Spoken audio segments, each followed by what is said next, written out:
Tola Seedy is a pastor, teacher, coach, counselor, and trainer. He regularly teaches people on the practicality of God's Word and encourages Christian growth. Tola served as a pastor with Daystar Christian Center in Lagos, Nigeria, before moving to Canada to continue ministry work. He is the host of the growing online weekly meeting tagged Recharge. Ladies and gentlemen, let's welcome Tola Seedy as he speaks on Grace to Finish Strong. Hello, good morning, everyone. Good morning, good afternoon, good evening, depending on where you are and what time this video comes to you. All right, thanks for having me here. I really am grateful to have been given an opportunity to be a part of this intentional parenting conference. It's always a privilege when you get the chance to share with people, right? And I must say a big thank you to the convener, Sheyi Fadairo. Sheyi has been a very precious friend for many years, and I'm very impressed, very excited to see the things she is doing and to see her follow through on her passion. It's always a beautiful thing when you get to do things you're passionate about, and I'm really proud of Sheyi. God bless you, God strengthen you, and may God make this bigger and bigger in Jesus' name. All right. So I understand I have 20 to 25 minutes to do this, so I will try to get to it right away. Okay. So I've been asked to speak on grace to finish strong as a parent, grace to nurture and lead our kids to the point where we can say yes, we've done a good job, to the point where they can continue the journey of life on their own, and we are very certain that they will make the right decisions. They will take the right steps, and we will not be questionable, right, to God for maybe negative actions, right? So I will share a few thoughts on this. Some of my opinions are things I read in the Bible, some I read in articles, maybe in books, and some I experienced myself. I should point out that opinions are a fundamental human right. Some of the things I may share may not be may not totally agree with what you think at the moment, which is fine. Just pick the things that bless you out of this video and make use of them.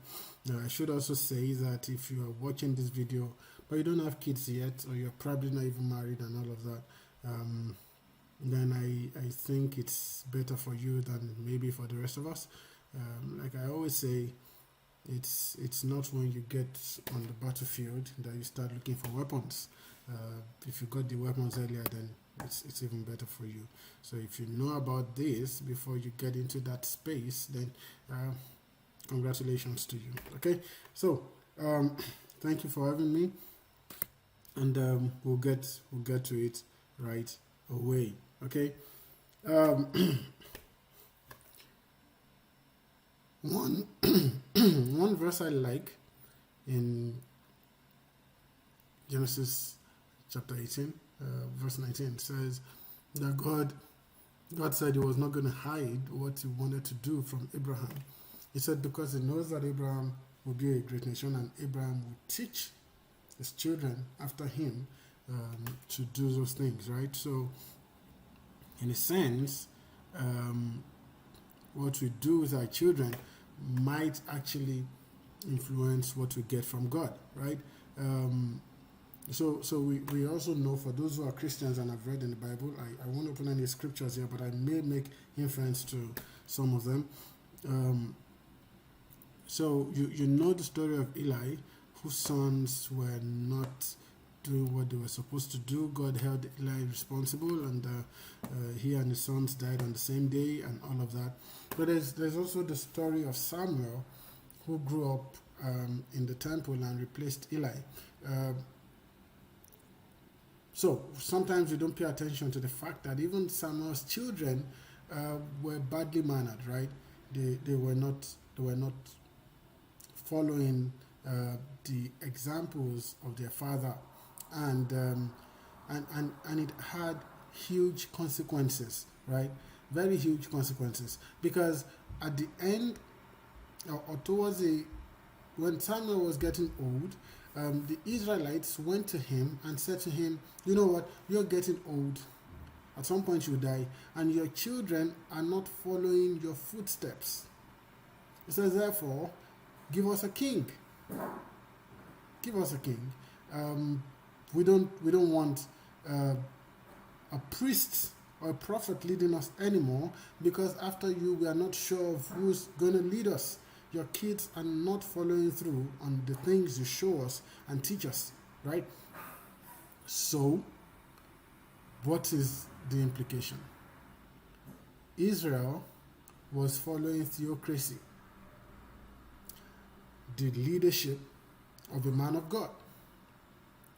The fact that Samuel's children did not follow him turned Israel's system of government straight into monarchy. And that was when church, as it were, was handed over to the government. In other words, from that time, Samuel had to anoint kings, and then he himself was subject to the kings. So when God told him to go and ordain David as king, he had to lie to Saul, because now he was accountable to Saul. So the fact that his children did not follow through on their father's example changed the destiny of a whole nation. And this is a totally different sermon, yes, but it's just to let you know how big these things can go. And may God help us not to fail at it. All right? So, what's the big deal about parenting, really? For me, there's a reason. We're about 7 billion people on earth right now. And there's a reason God did not create all of us at the same time. God obviously has the power to send all of us here, and then we all find our way. But there's a reason it started from one man, one woman, and then they will procreate, and then somebody else comes, right? And it is for the purpose of mentoring and close impartation of godly knowledge and values, right? We are supposed to pass it down to our children, who then pass it down, and over time it becomes a culture.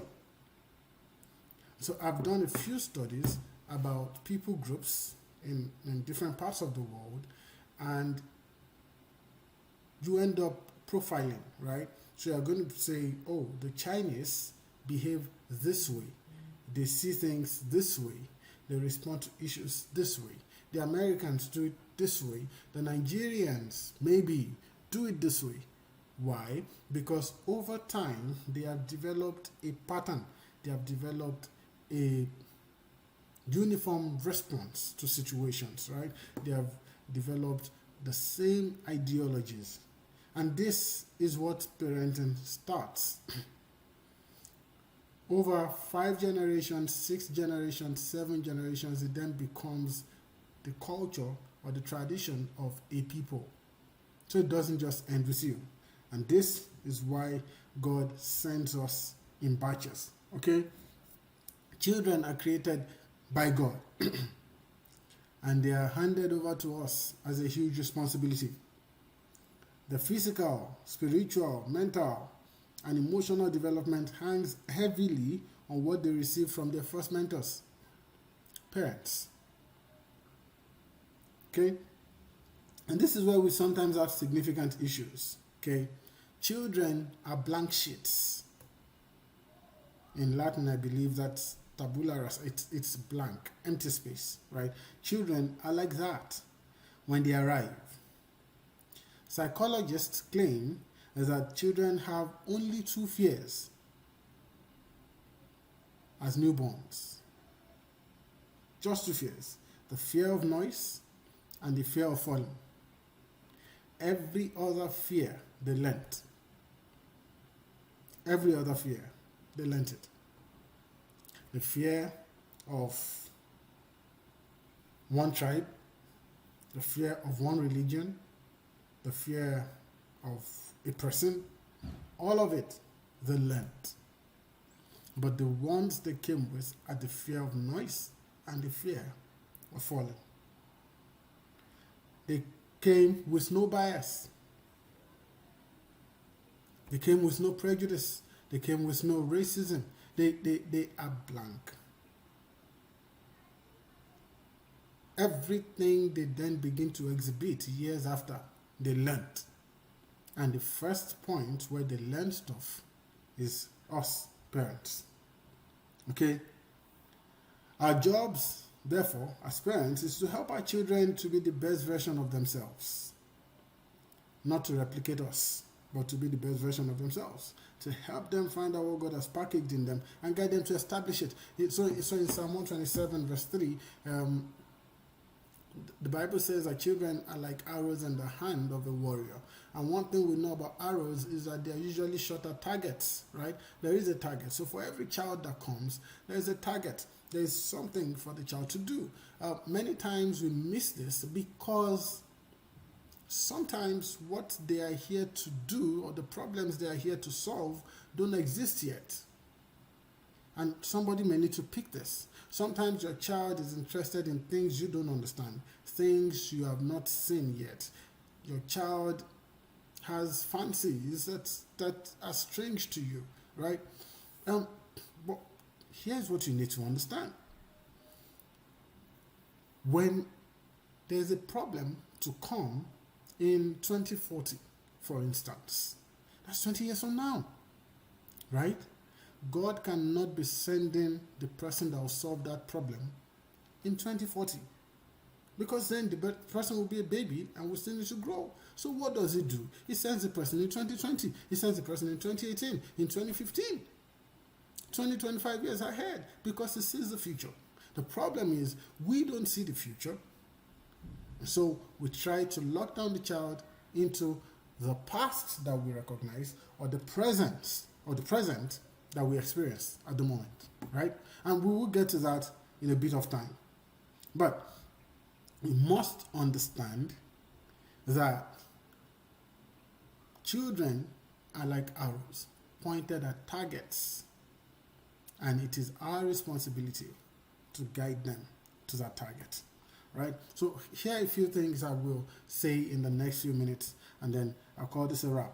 Okay, number one, your children don't have to be your replica. If you're a parent, please try to understand this. Everyone is unique. They'll pick traits here and there, but they cannot be your replica. It's the reason some marriages also struggle, because the husband is trying to make the wife behave exactly like him, or the wife is trying to make the husband behave exactly like her, or the husband is trying to make the wife behave exactly like his mother, or the wife is trying to make the husband behave exactly like her father, and all of that. No. It's what I like to say all the time. If two of us are the same, then one of us is not necessary. Don't try to force the child to be your replica. Even if you named him Junior, it doesn't mean he's a mini-me. No. Every child has their own destiny, and every parent's responsibility is to help them to find it. Very crucial. Because then you're going to be forcing that child to do what the child is not wired to do. And what you find at the end of the day is rebellion. Now, speaking of rebellion, I'll go to another point. Please, parents, especially those of us raised in Africa or in Nigeria, where I spent the greater part of my life, please understand discipline. The Bible recommends discipline. Discipline is very, very important. However, we all need to understand what discipline is and be able to separate it from abuse. It is very, very important. Okay? See, discipline is critical because children will sometimes experiment dangerously. And they need to be guided. Right? Train up a child in the way that he should go, and when he's old, he will not depart from it. Discipline is very, very important. Okay? However, there are significant differences, like I said, between discipline and abuse. The aim of discipline is training. Okay? But abuse is about intentionally inflicting pain on the child. Discipline helps the child to learn lessons, but abuse makes the child build resentment for the parent or for people over whom the child has power. Just bear this in mind. I was talking with some friends some few days ago, and we're talking about secondary school experience. And I explained how when I was in a boarding house, seniors would terrorize us and do horrible things to us, and they would tell us that we were having it easy, that the people that were their own seniors were even worse. And as junior students, what we decided was, you know what, I can't wait to be a senior, and then I will strut my stuff. I will do to the juniors. And for some kids, or some of us that became parents, we picked some of this from home. The things your father did, you then end up doing it to your kids, because that's the only form of discipline you are aware of. So, you stand the chance of raising angry children that cannot fight back at you, but will fight back at somebody. All right? And it's a very big risk. Okay? On the other hand, you may not raise angry children. You may raise timid children. Children that feel bewitched, children that feel they are not good enough, children that feel punishment is right in front of them and will run away from everything possible. Okay? And you don't want to do that. It's risky. Okay? Please, when you have to discipline your child, ensure that it is something they understand. Help them to understand where they went wrong and what your expectations are. And please, if they want to explain themselves, allow them to do it. All right? There's also the issue of domestication, which I don't have enough time to really go into. Okay? But sometimes we learn, and when I was a child, I learned some things. I learned that a child must eat meat last and not first. Otherwise, the child is not disciplined. He can't delay gratification. A child must be able to wash clothes with the hands and all of that. It is domestication. And while it is important that we don't raise lazy children, we also should understand that domestication is not necessarily responsibility. For those of us in Nigeria, we should understand this because a lot of us have house helps. Those are very domesticated, but not necessarily responsible. You cannot hand goals to them.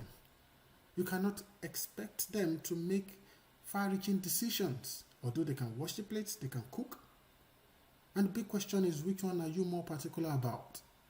When they are 30, when they are 40, would they be washing plates or be making decisions? Which one do you want to guide them on, right? So it's important to wash plates, it's important to sweep the floor, but technology keeps making these things outdated. Bear this in mind. 30 years ago, a young girl that could not grind pepper with a grinding stone was considered lazy. Now, it's not important anymore. You use a blender, and that's fine. And some are still saying if you can't scrub the clothes very well, but a time will come when the washing machine will make this totally obsolete. Let's bear it in mind. Domestication is not necessarily responsibility. It is not bad, but it is not the ultimate measure for responsibility. Let's bear that in mind. Okay? All right. So I'll just quickly drop two more and then call it a wrap.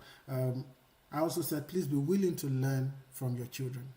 Be willing to learn from them. As children grow, you begin to realize the generational gaps that exist. Okay, this information age has even broadened their sources of knowledge, and the information they're exposed to may be strange to you, right? But instead of fighting it, allow them to grow with their generation. We must understand that our generations don't need to compete. The new generation is meant to be an improvement on the old, and if you don't understand what gets them excited, please get them to explain instead of attacking it. I once had a conversation with my older son. When he's on YouTube, he's watching gaming, and I never quite understood what it was all about. I mean, how can you sit down and be getting excited watching other people play games, right? And the first time I took him up on it, he said to me, "But Dad, just sit down and watch other people play soccer." So I thought, okay, fair point. But after a few weeks, I took him up on it again. I don't see what you're doing here. And he said to me, "Listen, Dad, you can't understand it." He said, "When you were a kid, maybe we were doing other things, but you can't understand how we get our excitement here." So I dropped it. The boy is 9. But it does have a point. Because when I was a child, watching cartoons, my parents would also scoff at it. Like, hey, what is this? So it makes all the sense in the world. Learn from them when you have to. It is very important. And then in case someone is saying, okay, why should I be learning from somebody I should be teaching? Is that not turning it upside down? Is that not how the child will go away? How will I be able to make the child a Christian and all of that? It takes me to the last point. Teach them character. That's the main thing you need to teach them. Character. Okay? Practices, you can learn from them. Don't teach them practices. Many times we teach practices and it doesn't work. Because when that practice is no longer feasible, then we lose them. It's not a practice. It's not, we must go to Sunday school 7 a.m. every Sunday. When they move to a country where that kind of thing doesn't exist, then it feels like something is missing. It is not the practices we should teach them. It is the character. Our children must value honesty, value love, value dignity. Okay? They must understand the value of making the world a better place. This is what we must do with all our kids. If we successfully do that, then we have succeeded. Once they understand this, their Christian faith will have a solid footing. Because these are the things Jesus taught us. It is not in the practices. It is not in the don't wear long skirt, don't wear short skirt, don't do this, don't do that. All of those must rest on character. When your children understand the value of honesty, of dignity, and all of that, there are certain things they would not do even in your absence. But when it is only practices you teach them without helping them understand the character behind it, when they get the chance to go away from you, they will rebel. In fact, while they are still under you, they will live double standard lives. So they will do something in school, they will show something else at home. Why? Because we are focusing more on the do's and don'ts of practices. But it is character. We should teach them. Okay? So, it is not when you see somebody kneel down like this, prostrate. No. What you're teaching is respect. When you see an adult or anybody, help them to feel better about themselves. Okay? Do not spread pain. Spread love. Make people better. Say the truth. Always. These are the things our children must learn. And so in future, if someone says, oh, your Christianity is rubbish, is this, is that, what they will be able to say is, you know what? Argue with my faith all you want. But you can't argue with my character. Because my character has been consistent. And once the character has been consistent, anyone fighting over your faith will come back to agree with you. Why? Because they have seen consistency. Teach them not to judge other people, not to put people down. These are things we must do. Right? When you teach your children character, feel free to learn practices from them. Feel free to learn new language from them. But character is critical. And if we learn these things as parents, we will be fine. Our children will not get frustrated. Our children will not hate to see us. Our children will not run away when they get the chance and live lives that are different from what we've always taught them. There's always a story about pastors' children that go crazy, right? And I've spoken with a few of them, and they actually rebelled because the practices were beginning to strangle them, right? But I've also met many that are doing just fine. Why? Because the parents taught them the value of character, and they built character and put their faith on it. All right? These things always work. But like I said, pick the ones that work best for you, and then you may keep the other ones somewhere till you feel you might be able to agree with them. All right? Okay, so that's my piece today. Thank you very much for listening. Thank you so much, Sheyi, for having me here. I look forward to the questions that will come, and as much as God would help me, I will answer them. Thank you very much, everyone. God bless you.